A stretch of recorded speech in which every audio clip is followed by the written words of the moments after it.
Oke, selamat pagi buat teman-teman semua. Kembali lagi di SNS Talk 3.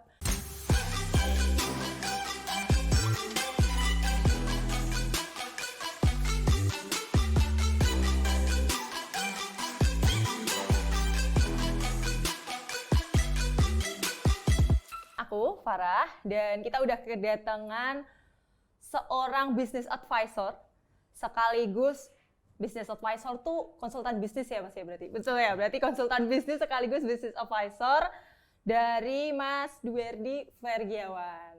Monggo Mas, mungkin bisa sedikit memperkenalkan diri? Ya, halo, perkenalkan nama saya Vergi, saya advisors dan juga dosen juga di Universitas Ciputra, dan saya juga co-founder dan CFO di Property Lord.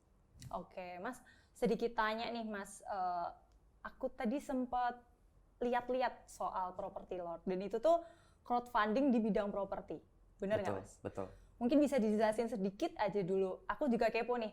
Sebenarnya kenapa Mas Vergi pilih properti yang dijadiin crowdfunding? Karena kan yang lain-lain kayak kita bisa atau mungkin yang lain tuh lebih kayak konsumtif gitu ya. Tapi kenapa yang properti nih yang dipilih sama Mas Di? Oke, thank you. Jadi memang founder dari Property Lord ini memang udah usaha properti dengan keluarganya tuh udah almost 30 tahun. Jadi memang karena dia ada expertise di properti sektor, kemudian dia melihat ada alternatif funding juga untuk bisnis properti selain dari misalnya lewat IPO atau funding lewat investors. Dia melihat bahwa crowdfunding ini dari masyarakat itu juga bisa nih membantu teman-teman di sektor properti bisnis, misalnya bisnis coworking space, bisnis kios, ataupun kos-kosan untuk dapat funding selain dari pendanaan yang tadi saya sebutkan. Jadi memang memberikan akses juga ke masyarakat untuk bisa berinvestasi di properti secara patungan atau urun dana seperti itu. Jadi lebih kita ada misi untuk inklusi investasi sih di properti gitu. Apakah ini sedikit banyak berkorelasi sama pekerjaannya Mas Vergi sebagai business advisor? Sebelum ke sini, sebenarnya saya dulu adalah fund manager. Saya kelola reksadana bersama tim 2 triliun, itu basically reksadana saham. Jadi saya di situ memang banyak belajar bagaimana mengelola portofolio investasi ya. Dan keuangan juga di situ. Kemudian saya juga ada license sebagai fund manager. Dan ketika ketemu sama founder ini yang memang udah di dunia properti lama, kemudian kita kolaborasi untuk bikin satu investment arms untuk pendanaan properti bisnis lewat crowdfunding ini atau urun dana ini gitu. Oh, jadi asal mulanya Mas Vergi ini aktif jadi co-founder di Property Lord itu sebenarnya malah dari license-nya Mas Verdi Betul. Fund manager. Tadi fund manager ya? Betul. Oke, ini bertemu dengan founder yang lain yang punya expertise di properti. Oke. Kita collab untuk memberikan pendanaan, memberikan wadah untuk pendanaan alternatif di properti bisnis seperti itu. Oh gitu. Nah, ini tuh leads on our section ya Mas ya, leading on our topic today, bahwa kita bakal membahas soal proyeksi finansial. Utamanya di startup ya Mas ya, karena kan ya namanya juga Solo Next Startup ya. Jadi kita bahasnya mungkin lebih ke startup dan mungkin nanti akan lebih membahas sebenarnya untuk keuangannya startup yang sehat itu harusnya yang seperti apa, kemudian nanti biar dia bisa investasi dan dia luas di depan Ventura itu harus yang seperti apa, dan apakah isu-isu terkini yang sedang beredar soal bakar uang atau ya yang macam-macam lah ya Mas ya, soal keuangan lah pasti banyak beritanya lah ya, panasnya tuh banyak. Nah itu apakah itu isu atau fakta, mungkin nanti kita bisa sambil ulas ya Mas ya. Oke, sebelumnya aku mau tanya dulu nih Mas, apa sih hal dasar yang harus diperhatikan oleh mungkin tidak hanya satu founder, tapi mungkin juga UMKM founder atau siapapun yang memulai bisnis dalam segi keuangan? Thank you for the questions. Yang paling penting untuk diformulasikan sebenarnya sebelum memproyeksikan keuangan atau di keuangan sendiri adalah menentukan revenue streams. Pasti kan founder sudah tahu ya, pasti mereka udah punya template bisnis model canvas. Di situ ada revenue stream, ada cost komponen kan. Di revenue stream itu mereka harus decide nih, harus solid sama founders team membernya, harus tahu kira-kira revenue modelnya seperti apa sih yang akan yang akan dilakukan gitu, apakah subscription, apakah pay per use, apakah apa gitu kan. Ketika udah solid, revenue streamnya dari mana dan channelnya apa aja, kemudian kita harus tahu juga elaborasi apa aja cost komponennya, tentukan apa yang fix, apa yang variabel, terus cost-cost apa aja yang akan menjadi pengurang ya dari income itu, dari revenue-nya untuk dapetin income yang maksimal gitu. Nah, ketika udah tahu breakdown dari potensial revenue-nya dan komponen cost secara detail, setelah itu baru tahu income-nya, dan juga yang paling penting juga adalah tahu kontribusinya gitu. Misalnya revenue, ada revenue dari subscription, ada revenue dari pay per use. Itu berapa persentage-nya? Misal subscription itu revenue-nya 70% atau 80%. Artinya model yang works itu, dan nanti ada sampai manifestasinya ke strategi marketingnya. Oke, jadi memang revenue model dari subscription lebih works nih dibanding yang pay per use. Artinya nanti bisa mengarah ke situ. Juga komponen cost-nya, kayak misalnya cost of goods sold atau cost of sales-nya seperti apa. Apakah nantinya itu akan makan berapa persen dari revenue-nya gitu. Misalnya rule of thumb-nya kan cost of goods sold maksimal 60% ya, 65% lah yang bisa dibilang sehat. Artinya kalau misalnya teman-teman UMKM founders atau startup founders yang punya cost of sales atau cost of goods sold yang let's say 80%, berarti kan itu ada indikasi kurang sehat kan. Gitu. Jadi knowing di breakdown dari revenue, dari cost, dan juga percentage-nya terhadap sales gitu sih. Oke, ini menarik sih Mas. Saya pikir dulu waktu bikin BMC, revenue stream itu cuma hanya namanya juga revenue stream ya Mas ya. Saya mikirnya kayak oh ya udah bukan perputaran, jatuhnya kayak pemasukan Sumber, kamu. ya. Iya, masuknya dari mana? Tulisannya kalau dulu waktu lomba tulisnya jualan, Mas. Cuma dari sales. Iya, dari sales aja. Jadi itu sebenarnya seharusnya nggak begitu ya? Harusnya lebih detail, di breakdown. Salesnya gitu. apakah macam-macam kan? Seperti misalnya kalau kalian bisnisnya marketplace, berarti kan namanya bukan sales kan, namanya GMV gitu kan.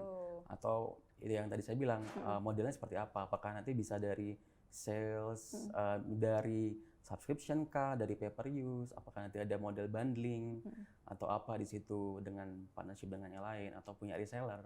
Itu kan juga ada revenue dari situ juga kan, atau punya revenue dari franchise atau apa nanti misalnya, kan harus di breakdown sampai detail juga untuk tahu gitu, dan cost-nya juga harus very detail, sama percentage-nya tadi yang saya bilang.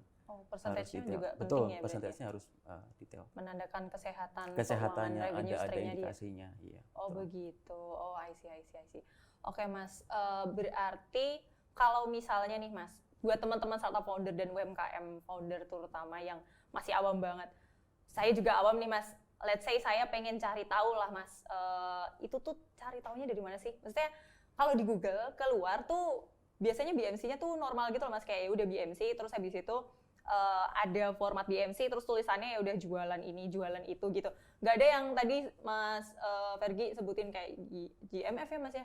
Itu saya masih awam banget gitu Mas. Nah itu cari taunya sebenarnya dari mana sih gitu? Oke. Cari tahu itu sebenarnya banyak dengar founders dari startup yang udah berhasil aja gitu, kayak misalnya Ahmad Zakinya Bukalapak atau Williamnya Tokopedia. Mereka sering ada talk juga sih, sharing mengenai bagaimana menentukan itu gitu, sampai ke evaluasi juga. Lebih banyak ke situ sih, ke proven founders ya, yang udah berhasil sama startupnya, yang udah mature sekarang gitu sih. Lebih banyak dari situ juga, terus juga mungkin juga dari situs-situs luar juga kayak founders.com atau ing.com atau apa gitu. Banyak. Ing itu tulisannya INC ya. INC. Iya. Nah, ini ilmu baru sih Mas, saya Betul. juga baru. Jadi harus dikategorikan. Misalnya dia marketplace, berarti kan GMV gitu. Kalau misalnya dia bentuknya SaaS, berarti kan dia revenue-nya adalah ini ya, monthly atau annual accrual gitu kan, revenue gitu. Jadi harus tahu jenis revenue-nya apa sama breakdown-nya apa. Itu sih yang paling penting itu dulu. Gitu. Oke Mas, ini sedikit jumping in ya Mas ya. Cuman kalau Mas Fergie bisa memberikan bahasanya mungkin penjelasan sedikit nih. Hmm. Sebetulnya apakah itu memang betulan dilihat? Maksudnya kan itu posisinya cuma ada di revenue stream sama cost, dan itu tuh kayak kalau di BMC itu paling bawah gitu loh Mas. Nah, apakah itu memang salah satu yang paling dilihat Ventura? Atau ya sudah, kalau BMC kalau kita daftar lomba tuh kan ya tinggal isi ya Mas ya? Oke. Kalau emang beneran mau dilakukan bisnisnya, founder serius sama bisnisnya, ya itu harus dilakukan, harus di breakdown dan tertulis juga di income statement-nya atau laporan laba ruginya. Nah, di laporan laba rugi kan tertulis hanya revenue atau sales aja kan. Tapi kan kita nggak tahu, misalnya kalau nggak di breakdown gitu kan. Makanya nanti ada tab khusus, misalnya ini agak teknikal ya, misalnya di Excel nanti cuma income statement, revenue berapa secara konsolidasi, secara gelondongan gitu per bulan misalnya. Ada tab lagi khusus atau bisa di breakdown di situ, misalnya sales dari apa model bisnis yang seperti apa, atau dapat atau revenue dari others juga kan bisa juga kan gitu, bukan selain core-nya dia gitu. Makanya harus di breakdown di income statement. Nah, nanti di income statement itu akan dilihatin dong pasti sama VC atau investors, pasti akan pengen ngelihat juga nih gimana sih laporan laba rugi apa teman-teman startup ini kayak apa gitu. Dan yang paling penting mereka lihat adalah kontribusi terbesar revenue-nya itu apa, dari mana sumbernya, kontribusi terbesar cost-nya dari mana gitu. Dan kalau ngomongin income, ngomongin earning kan pasti either maximizing revenue atau minimizing cost kan. Jadi ya untuk biar itu nanti akan investors atau VC juga akan lihat itu juga sih, komponen-komponennya itu. Makanya saya bilang tolong difamiliarisasikan teman-teman founder ini dengan bikin running income statement-nya dan memahami komponennya, percentage-nya gitu. Dan bukan hanya CFO atau orang finance-nya aja yang harus paham itu, tapi semuanya. Semuanya harus paham cash in, cash out-nya, berapa balance di bank account-nya mereka sekarang, terus apa aja komponen cost-nya. Itu kalau misalnya saya sering tanya teman-teman founders ya, ketika tanya berapa sih cost of goods sold kamu, berapa persen dari revenue, atau cost ini komponennya berapa persen dari revenue, itu kadang mereka nggak tahu. Bentar ya Mas, saya tanya CFO saya gitu. Itu jadi poin yang minus ya untuk saya personally sebagai investor juga. Saya juga tidak begitu suka sama founder yang nggak paham posisi keuangan mereka gitu. Even dia bukan CFO ya. Iya, betul. Karena kan masih early gitu, kecuali yang udah mature perusahaannya gitu. Dan kalau udah perusahaan gede pun juga seharusnya dia BOD ya harus tahu semua posisi itu, karena kan keuangan adalah fuelnya, adalah amunisinya, dan itu one of the most important ya, dan paling signifikan untuk kelangsungan bisnis gitu, apalagi di early stage. Oh iya benar sih Mas, kalau misalnya bahasa kasarnya founder tidak tahu soal keuangan, kalau bahasa Jawanya tuh dibodohin aja bisa nggak sih Mas? Jadi kayak nanti dari CFO-nya bilang, oh ini sehat, terus habis itu waktu sama Ventura, ternyata Venturanya jauh lebih. Oke, jadi kalau mau ada proses VC atau investor masuk, memberikan uang gitu ya, money, itu ada proses namanya due diligence. Nah, beberapa VC atau investor itu sampai harus lihat rekening korannya, mutasi rekening korannya. Ini benar nggak yang tertulis di income statement atau di balance sheet sama yang terlihat di balance yang ada di bank mereka, bank account-nya itu ada proses itu. Oh ada. Jadi jangan ya pasti ada gitu. Nggak mungkin investor atau VC akan invest miliaran atau ratusan juta atau miliaran atau bahkan triliunan, tapi mereka nggak melalui proses itu gitu. Jadi itu pasti akan terkonfirmasi di proses due diligence itu. All the legal things, all the financial things akan diproses itu juga, akan dikonfirmasi. Gitu. Jadi ya sebagai founder jangan halu, jangan juga memberikan false information sih. Betul. Iya sih. Apa adanya aja, karena sebenarnya kalau di early stage itu investor juga nggak begitu lihat finance ya. Di early stage misalnya teman-teman ini early mereka akan lihat yaitu kemampuan dari ide dan tim ya berarti. Tim sama opportunity dan teknologinya. Tapi gitu. kalau udah mulai scale up, dia melihatnya. Betul, kalau scale up baru dilihat traction, EBITDA dan lain-lain. Oke Mas. Ini menarik sih Mas untuk dibahas. Cuman kita akan masuk lagi karena kita tadi membahasnya itu lebih ke arah buat pemula-pemula. Jadi mungkin kita akan menurunkan sedikit kehangatan topik ini ya. Jadi kita harus menurunkan sedikit rasa penasarannya. Jadi kita balik ke yang basic-basic dulu aja. Oke Mas. Lanjut kalau misalnya seorang startup founder itu tidak mengetahui posisi keuangan. Bahasanya bukan posisi keuangan deh Mas. Lebih ke arah tidak mengetahui laporan keuangan. Karena ya harus kita akui biasanya yang punya ide malah bukan orang manajemen kayak saya gitu kan. Yang punya ide itu yang orang-orang TI, orang-orang, ya pokoknya orang-orang saintek yang pinter-pinter lah gitu, yang peneliti-peneliti gitu. Dan dia nggak bisa itu. Bahasanya dia nggak tahu masalah keuangan kayak gitu. Dia akhirnya hire nih CFO. Karena hire, kebetulan nih, saya juga pernah dengar cerita aja sih gitu, CFO-nya ini temennya gitu, terus di hire, dan ternyata dia itu tadi Mas bilang sehat-sehat gitu, nggak apa-apa ini, ayo apply di Ventura kayak gitu. Nah kan dia sebagai founder kayak, oh ya kalau CFO saya bilang oke, berarti oke gitu kan Mas. Nah terus akhirnya dia itu tadi dibodohin gitu sama CFO-nya sendiri gitu. Nah sebenarnya basic apa sih yang harus diketahui founder minimal? Bukan untuk keluarnya, tapi untuk internalnya dia sendiri. Oke. Menurut saya semua founding team member yang tim pendiri itu startup atau UMKM harus paham minimal itu adalah nge-track cash in cash out dari bisnisnya daily. Setelah ke-track cash in cash out, mereka at least harus bisa punya atau paham mengenai income statement, laporan laba rugi gitu.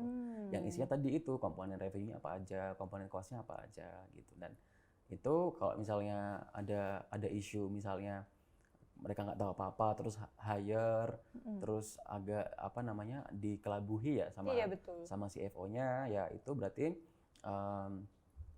salahnya si founder yang tech itu gitu kan.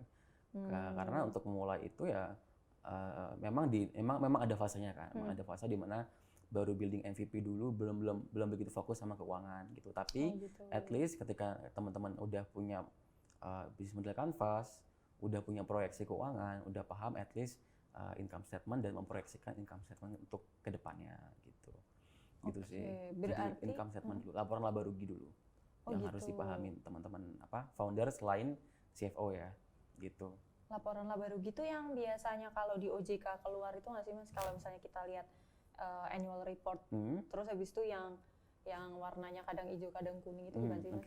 Iya, kalau yang di OJK itu yang untuk emiten publik biasanya memang 3 ya mensyaratkannya, minimal 3 itu income statement, balance sheet sama cash flow statement, iya minimal itu.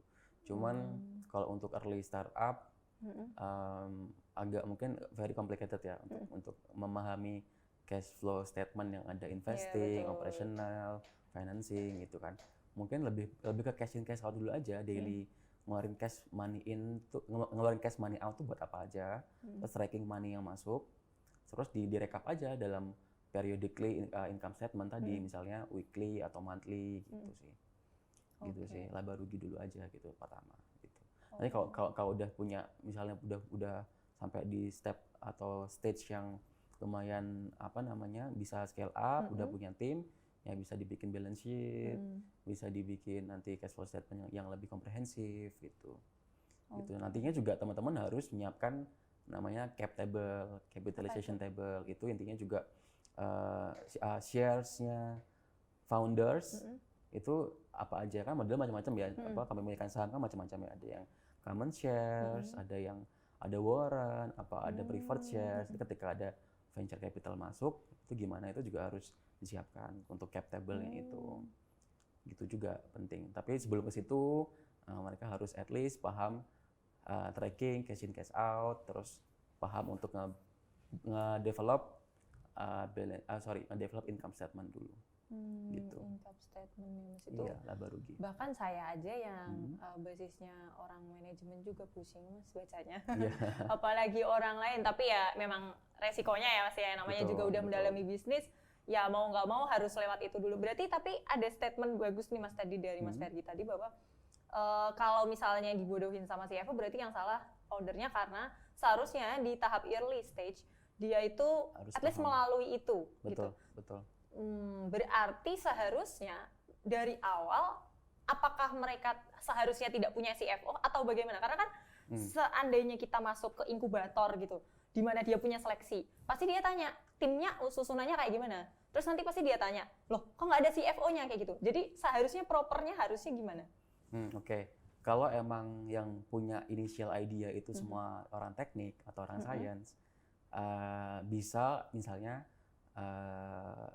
scouting co-founders gitu, yang emang paham bisnis atau paham finance gitu kan.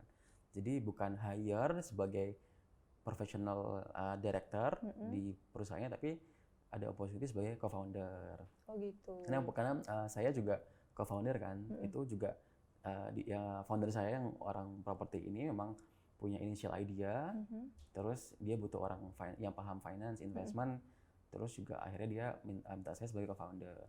Saya dapat co-founder share, saya dapat ada benefit lainnya juga gitu. Itu kan artinya saya juga ada sense of belonging-nya kan. Saya pengen di sini sukses juga, karena kan saya ada kepentingan juga, which is shares-nya yang dikasih ke saya itu, co-founder shares itu gitu sih. Jadi instead of hiring CFO, lebih baik ajak CFO bergabung dengan bisnisnya, jadi co-founder gitu sih. Karena kalau semua orang teknik ya akan susah ya.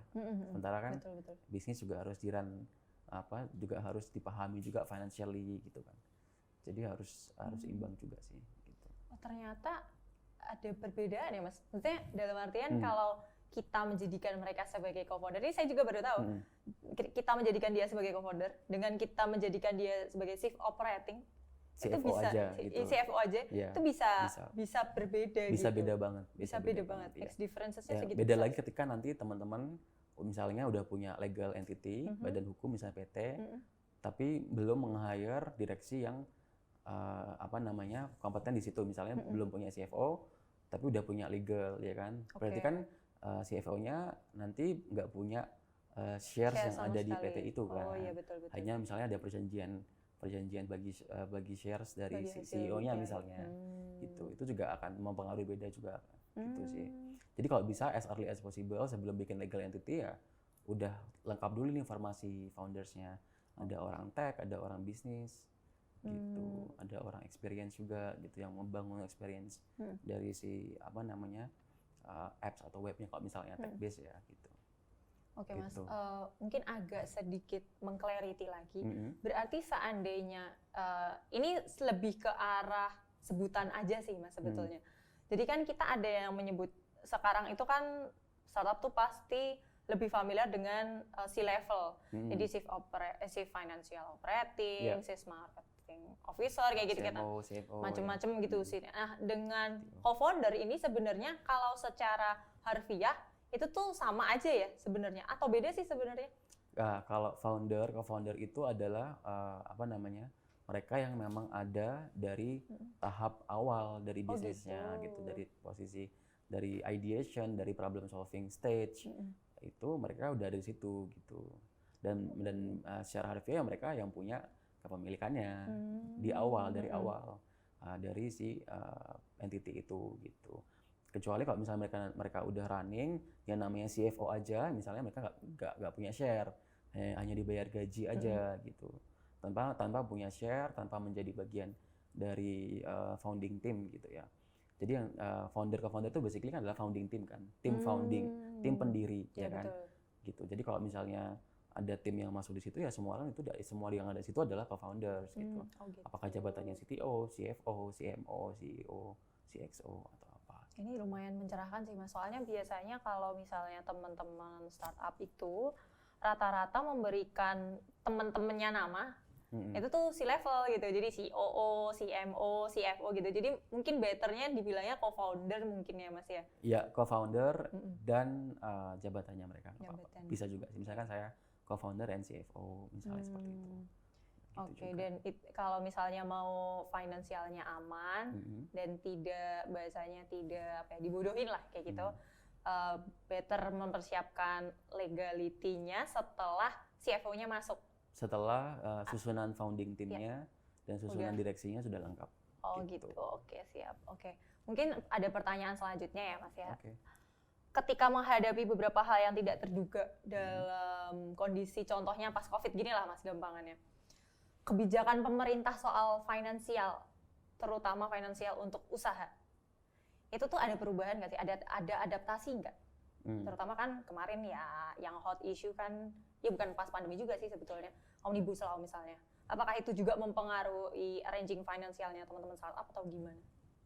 Oke, kalau yang directly correlate sama finance banyak ya, utama dari perbankan gitu ya. Dan teman-teman ini untuk menyiapkan kondisi yang nggak terduga kayak krisis atau yang kayak kita hadapin sekarang, pandemi misalnya ya, itu ya founder harus punya beberapa skenario gitu. Jadi kalau saat mereka memproyeksikan keuangan mereka, memproyeksikan laba rugi mereka, jangan cuman put the optimistic assumption. Jangan cuman run asumsi optimis aja, tapi at least punya 3 skenario. Ya, optimis, moderate, sama pesimis. Pesimis ini adalah ketika kita hadapin krisis lagi, apapun itu gitu. Jadi yang ngaruhnya adalah dari, kita ngomongin agak teknikal, growth rate-nya. Kan kalau memproyeksikan kan teman-teman harus punya tahu asumsinya mau grow di berapa. Oke, mau grow exponentially misalnya. Misalnya 300%, itu optimis. Moderate-nya berapa? Oke, moderate-nya 100% aja, dia 2 kali lipat gitu kan. Ada kalau pesimis berapa? Oh, let's say cuman soft lah 10% atau apa gitu. Jadi harus punya at least 3 skenario untuk menghadapi optimistic, moderate, sama pessimistic situation ya. Gitu. Nah, selain itu apakah berdampak banget? Contohnya misalnya karena pandemi gini, pemerintah punya stimulus buat perbankan misalnya ya. Jadi teman-teman UMKM ini dapat akses KUR kan, kredit usaha rakyat dari bank-bank negara seperti misalnya Bank Negara Indonesia, BNI. Saya baca berita kemarin, mereka punya KUR jadi 3%. Awalnya? KUR kan biasa 5-4% ya. Ini mereka dapat bantuan pinjaman dengan annual rate-nya, annual interest rate-nya cuma 3%. Itu kan jadi kayak jadi keuntungan juga buat UMKM players kan. Artinya bisa dapat kredit usaha murah dengan cuma punya bunga 3% per tahun gitu. Per bulan bagi 12 apa? Ya sekitar 0, sekian kan. Iya, betul. Itu juga jadi alternatif pendanaan. Selain misalnya teman-teman ini misalnya funding melalui modal ventura atau teman-teman investor individual lainnya. Jadi opsi ini kan jadi ada opsi lebih menarik juga kalau misalnya interest rate-nya cuma 3%, tapi memproyeksikan at least pessimistic scenarionya 10% growth-nya. Kan masih ada spread tuh 7% kan. Ya di situ sih gitu. Jadi masih banyak opsi. Pemerintah juga saya pikir juga giat juga memberikan banyak kompensasi di masa seperti sekarang. Teman-teman founder harus giat juga untuk update juga gitu, masalah pendanaan yang utamanya ya. Betul. Gitu, karena nggak serta-merta pendanaan itu datangnya dari VC aja atau venture capital aja. Bisa dari crowdfunding ya kan, kayak crowdfunding kita, Santara, Crowdana, B-Share yang untuk lebih umum ya. Mereka juga punya platform untuk crowdfunding dari masyarakat juga. Itu kan jadi opsi juga kan. Jadi betul. Jangan fokus hanya ke VC atau investors, tapi ya bisa juga ikut inkubasi, dapat dana hibah, cash prize, crowdfunding dari masyarakat. Bisa juga dari bank juga dengan pinjaman murah kan, 3% per tahun, which is kalau proyeksinya revenue-nya naik 10%, 20%, it's nothing kan, 7% gitu. Bisa juga dari kalau teman-teman yang masih agak pelosok bisa dari koperasi ya Mas ya? Betul, koperasi bisa gitu. Jadi ya opsinya banyak lah untuk teman-teman sekarang, banyak kompensasi juga. Oke, sih Mas. Nah, kembali ke masalah arranging financial. Tadi kan kita udah bahas basicnya ya Mas ya, kita udah bahas soal seharusnya startup founder tuh siap-siapnya tuh apa aja sih kayak gitu. Perkara siap-siap udah oke nih Mas, kita udah mau masuk ke scale up. Nah, yang perlu di scale up ketika mulai ke investor, proyeksi jangka panjangnya, pasti mereka ya itu tadi Mas, yang growth rate itu. Mungkin orang semua bisa tahu, oh growth rate saya maunya segini-segini, tapi kan nggak setiap startup founder itu paham gimana cara memproyeksikan dan gimana cara menghitungnya secara scalable kayak gitu. Nah, Mas Fergie mungkin bisa kasih tahu nggak caranya tuh gimana sih sebetulnya? Oke. Kalau misalnya sudah sampai tahap di mana stage di mana kalian mau present ke venture capital, berarti kan kalian udah punya produk kan. Punya produk yang udah fit the market kan. Oke, jadi MVP itu udah proven oleh market. Jadi yang ditawarkan adalah marketnya gitu kan. Marketnya saat ini mass atau niche ya kan? Oke. Kecil atau besar. Oke. Ketika telah teridentify nih marketnya, oke marketnya niche, sekarang niche nih misalnya menyasar untuk apa masyarakat yang peduli sama isu lingkungan hidup, misalkan sekarang masih kecil ya kan, tapi kalau kita ngelihat proyeksinya di negara-negara maju seperti US, negara-negara di Eropa, mereka udah aware kan sama isu sustainability ya kan. Nah nanti kalau misalnya ada produk yang misalnya dibuat produk yang mengarah ke situ, sekarang masih niche tapi ada opportunity nggak untuk menjadi besar gitu, itu juga harus di-identify. Jadi identify marketnya sama opportunity buat grow-nya. Jadi pokoknya visi itu atau venture capital itu ngelihat pertama kali itu adalah kalau yang untuk early stage ya mereka pakai scorecard. Nah scorecardnya itu mostly adalah kemampuan dan track record dari founders, founding team, terus juga opportunity buat grow-nya gitu. Percuma misalnya kalau marketnya besar, cuman kedepannya market itu makin mengecil dibanding yang niche tapi yang ke depan akan membesar gitu. Jadi akan cari market yang mungkin sekarang niche tapi akan membesar gitu kan. Karena market akan jadi poin yang signifikan juga di penilaiannya visi. Yang ketiga adalah teknologinya. Teknologinya ini impactful nggak, bikin efisien nggak buat si produknya dan buat masyarakat marketnya itu. Nah, at least fokus ketiga itu dulu. Kalau memang nanti terus masalah growth rate tadi ya, growth rate bisa ditentukan ya sama founding team aja gitu. Gitu apakah ketika stage-nya adalah startup, otomatis harapannya adalah growth-nya eksponensial.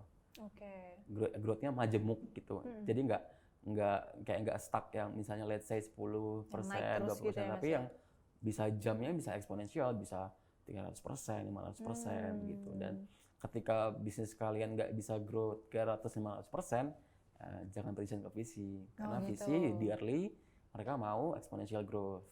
Kecuali ketika nanti udah dapat seed, kalian udah ada di stage yang lebih mature, sustain kayak misalnya stage-nya siapa, let's say Zendit sekarang misalnya atau Privi gitu ya.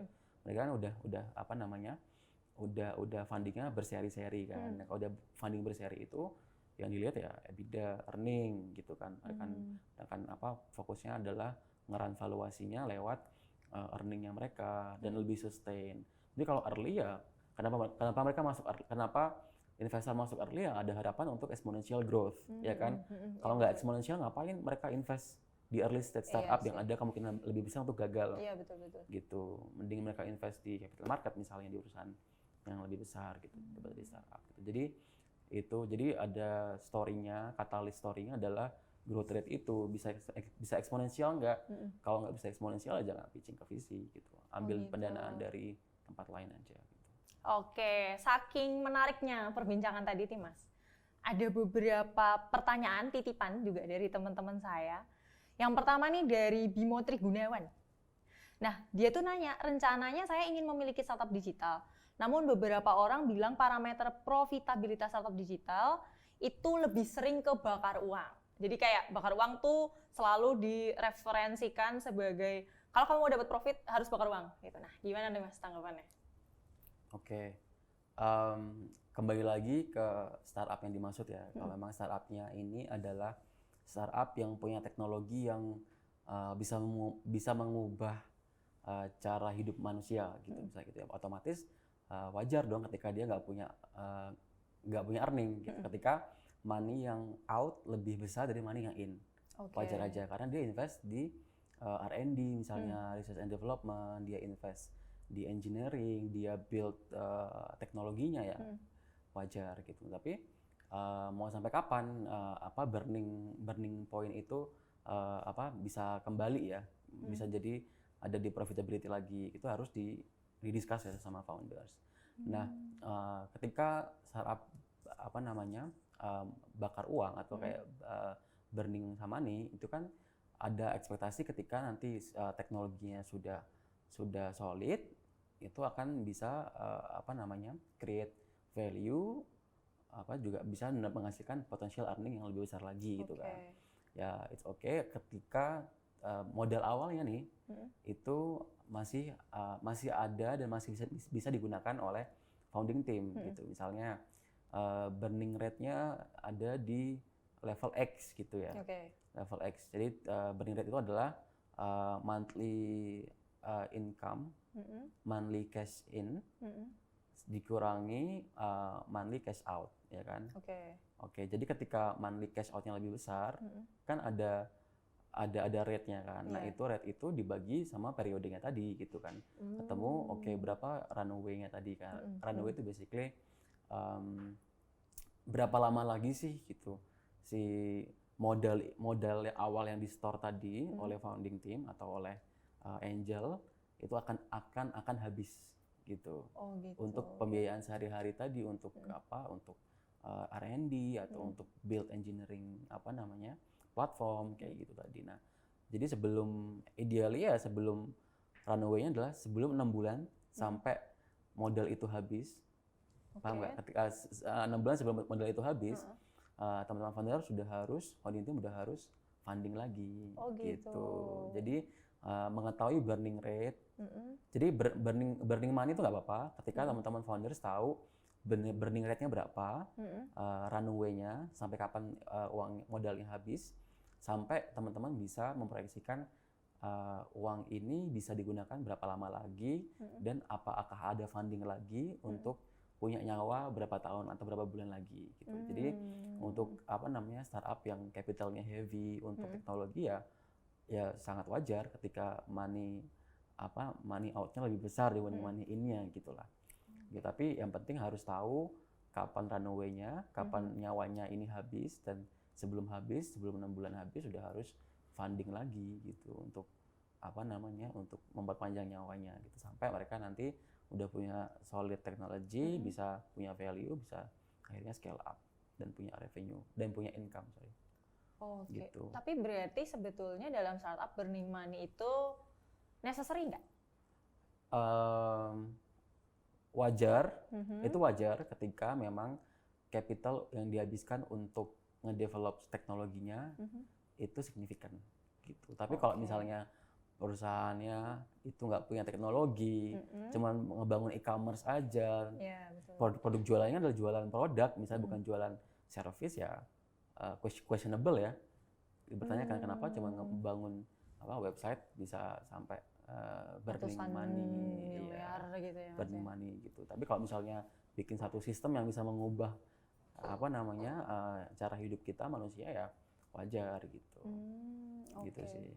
Oh berarti kalau misalnya kan dulu sering netizen mikirnya kayak kalau burning money nih bahaya nih, berarti nanti kita akan masuk ke era digital yang ngabisin uang, terus yang apa-apa harus burning money kayak gitu.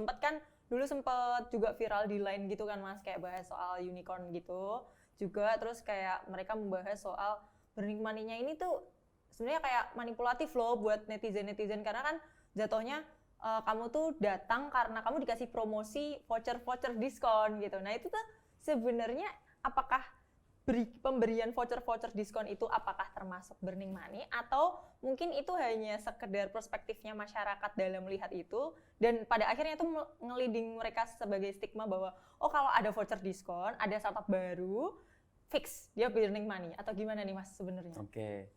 Tadi ya contohnya voucher diskon ya. Itu kan masuknya kalau di income statement adalah masuk ke marketing expenses kan. Oke. Nah, marketing expensesnya misal gede banget nih porsinya. Tapi memang founding team dan investornya saat itu punya target adalah customer acquisition. Seberapa banyak customer yang akan di-acquire itu jadi target utamanya mereka. Karena emang fokusnya mereka sekarang belum earning money. Fokusnya mereka adalah penetrate dan fokusnya mereka adalah grabbing more market gitu. Jadi balik lagi sih founding teamnya itu sama investorsnya fokusnya apa? Mungkin memang saat ini mereka aware mereka burning money karena akan besar di marketing expenses-nya itu, tapi untuk acquire customers yang lebih besar lagi. Gitu. Karena itu juga jadi traction. Karena kan customer user growth itu kan juga traction kan. Oh gitu. Gitu juga story. Kalau misalnya user udah nempel sama kita, udah jadi loyal customers, otomatis kan it's very easy untuk introduce feature baru, produk baru ke mereka kan. Ketika kita udah hook sama satu platform itu, gitu ya. Kayak misalnya Gojek gitu kan. Betul. Dulu dia bisa cuman let's say 5.000 bisa kemana-mana, sekarang udah makin mahal. Iya, Terus betul. ada platform fee juga yang Mm. ditambahkan di situ di add-on. Artinya sekarang mereka ada di stage mature yang mana uh, mereka aim for earnings karena usernya udah banyak nih sekarang, ya kan? Gitu. Betul, Jadi betul. fokusnya sih, mungkin mereka fokusnya adalah customer acquisition dulu. Nah, nanti baru earning potensialnya kan bisa kelihatan gitu kalau udah itu. Gitu. Jadi menurut saya itu wajar saja gitu Wajar untuk ya, burning money untuk bagi-bagi voucher in order to get more customers ya. Oke. Oh berarti, iya benar sih Mas ya, berarti kalau memang burning money itu memang, yang penting ada goals-nya. Betul, betul. Harus ada goals-nya apa Harus gitu. purposeful. Jangan burning money just because gitu loh. Jadi harus ada apa namanya potensial earnings yang didapat Iya, dari betul. situ. Apakah kenaikan user jadi 200%, ya itu kan exponential growth itu kan dari situ kan. Fuelnya kan adalah money. Gitu. Tapi kan itu ini berbicara kontra ya Mas ya. Yeah. Pasti ada orang yang bilang kalau ya udah kalau udah ngasih voucher diskon kelar urusan pulang gitu biasanya. Nah, itu gimana Mas? Berarti kan secara tidak langsung itu memberikan bias pada apa ya bahasanya tujuannya jadi oke, tercapai, tapi hanya pada titik itu kemudian mundur lagi gitu. Menurut Mas Fergie gimana tanggapannya? Oke, kalau udah dari stage di mana mereka bakar uang untuk acquire customers, pasti mereka juga harus ada di stage mereka punya sistem dan kontrol terhadap itu ya. Oh gitu. ya, yang membuat dia sustain gitu. Betul, yang akhirnya bikin mereka sustain itu sih. Oke, Gitu. menarik sih emang. Masalah burning money selalu bikin menarik. Oke, yang selanjutnya di pertanyaan dari Salsabila. Kalau misalnya saya ini mau, bukan saya ya Mas, maksudnya Salsabilanya. Yeah. Salsabilanya ini mau ngajuin proposal ke investor gitu. Dan ya pasti ada laporan keuangan kan Mas, pasti ada laporan keuangan yang mungkin sometimes orang si Salsabila ini dan teman-temannya itu nggak mau dikeliatin gitu. Nah sebenarnya batasan-batasan yang seperti apa sih yang bisa kita laporin ke investor ketika kita ngasih laporan keuangan? Karena kan agak dejavu juga Mas, karena teman saya dulu, saya pribadi kan juga dari inkubator bisnis nih. Saya juga kalau misalnya sama tenan saya juga kayak, lah kan ini dana hibah sampean gitu. Kalau dari saya berarti saya boleh dong lihat laporan keuangannya. Nah, itu sebetulnya batasannya gimana sih, Mas?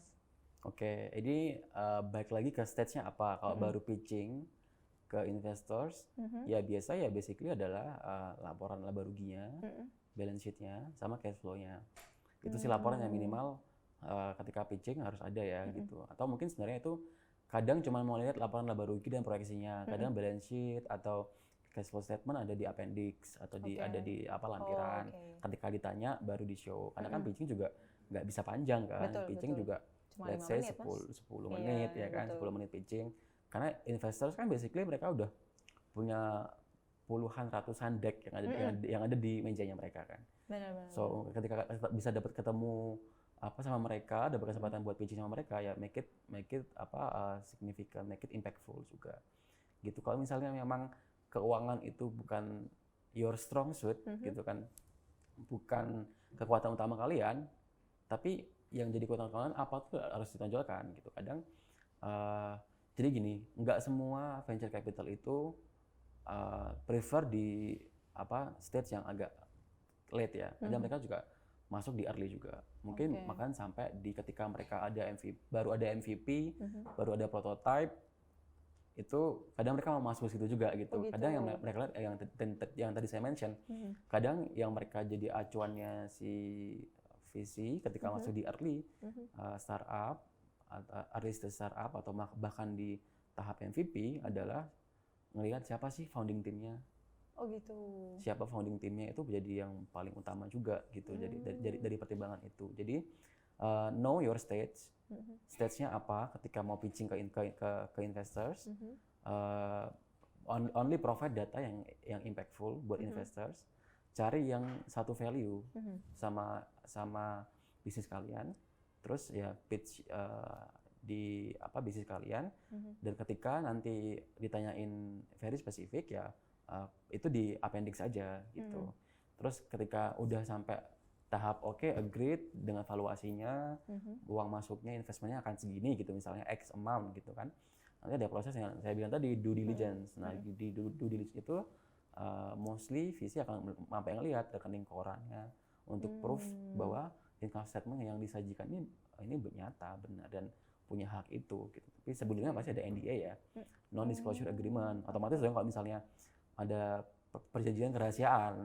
Oh, ada gitu Iya ya? dong, ketika di sebelum proses due diligence akan ada proses namanya NDA. Ketika dua belah pihak menyetujui untuk menjaga rahasia, ya kan? Gitu. Dan ketika nanti proses due diligence gagal, ketika aku agreed X amount equity sekian persen, misalnya kayak gitu.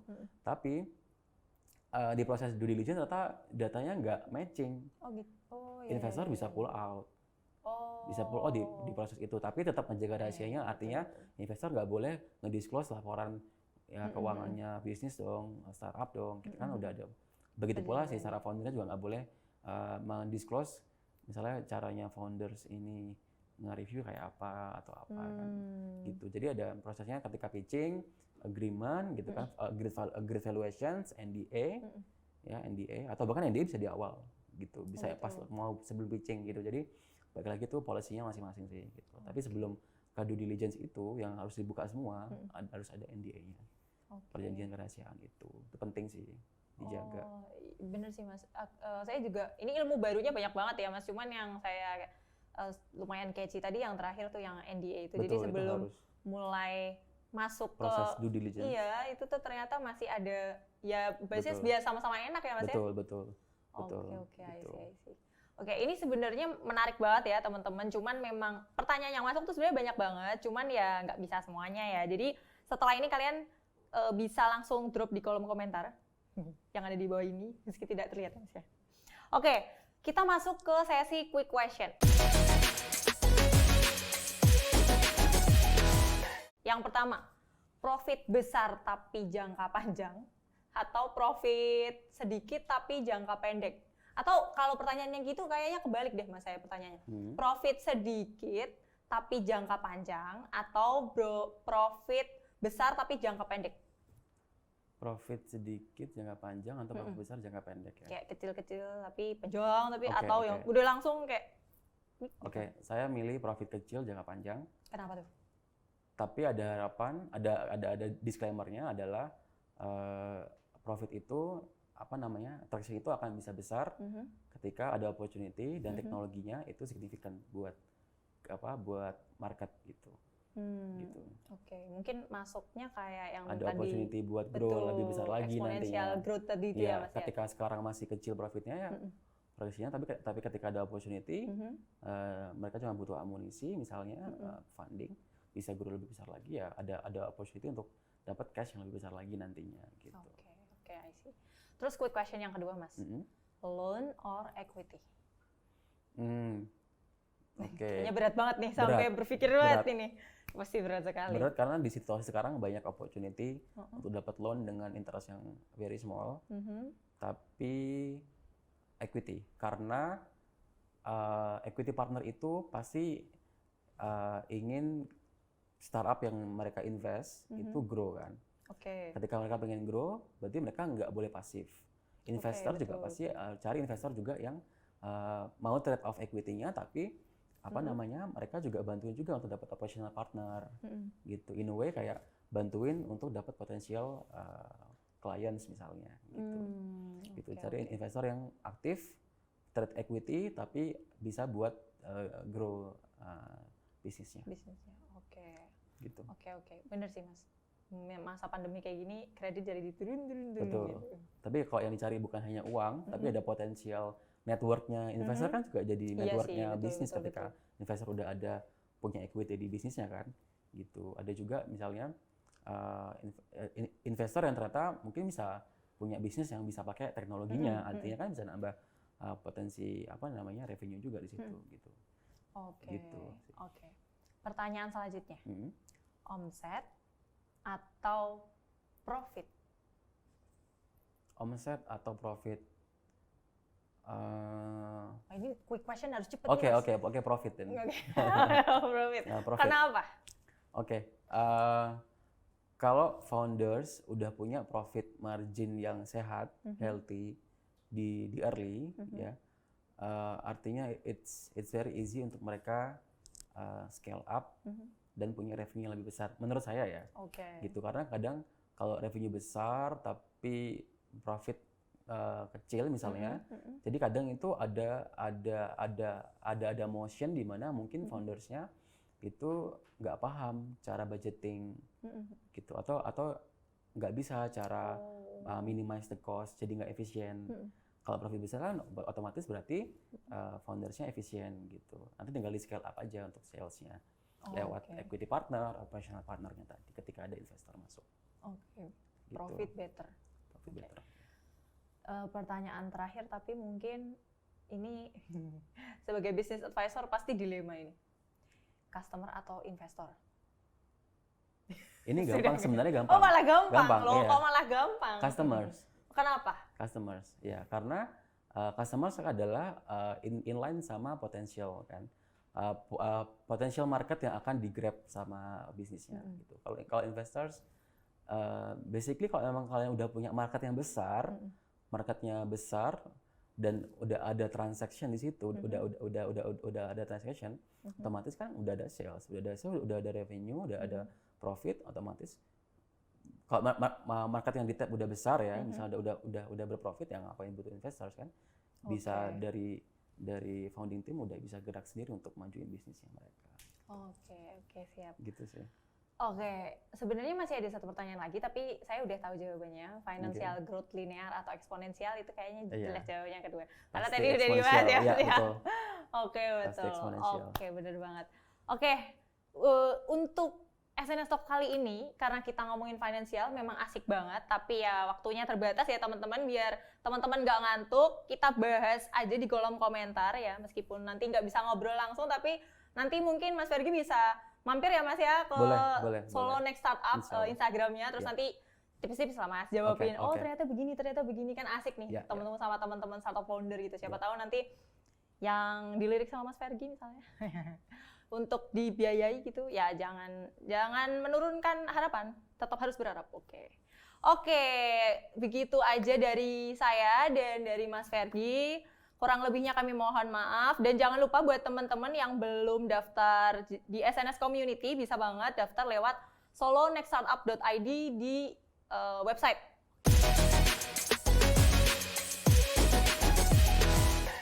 Oke, dan jangan lupa kalau nanti kalian udah masuk community-nya, kalian bakal dapat fasilitas yang banyak banget kayak gitu.